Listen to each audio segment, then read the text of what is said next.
Feleler dünyanı viran koyupdur.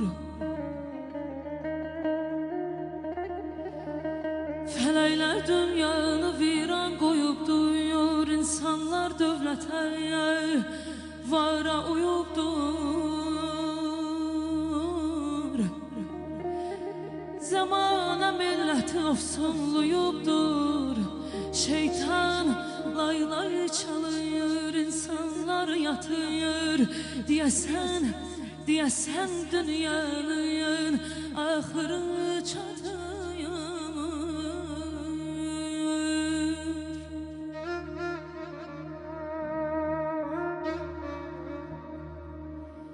İnsan kocalarmış, başta gidermiş.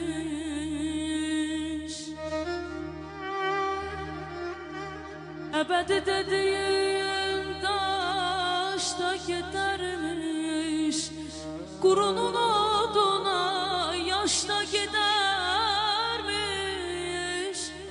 Hayat çok acını şirine katıyor diyesen, dünyanın ahırı çatıyor.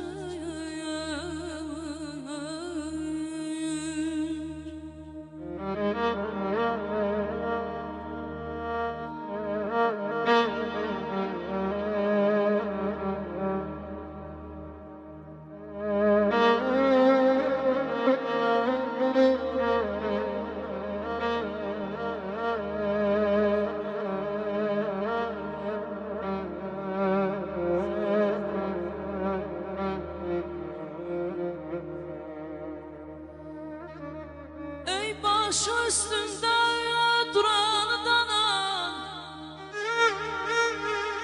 bu boyda dünyanı kuran dana, evinde mukaddes Kur'an danan, hardasa şeytana gidip taş atır diyesen, dünyanın ahırı çatıyor.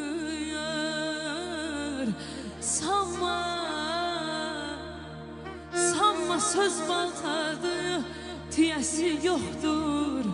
Söz haktan yaranıp hilesi yoktur. Kim deyir dünyanın yiyesi yoktur. Sonunda herkes öz cezasını tapır diyesen, dünyanın ahırı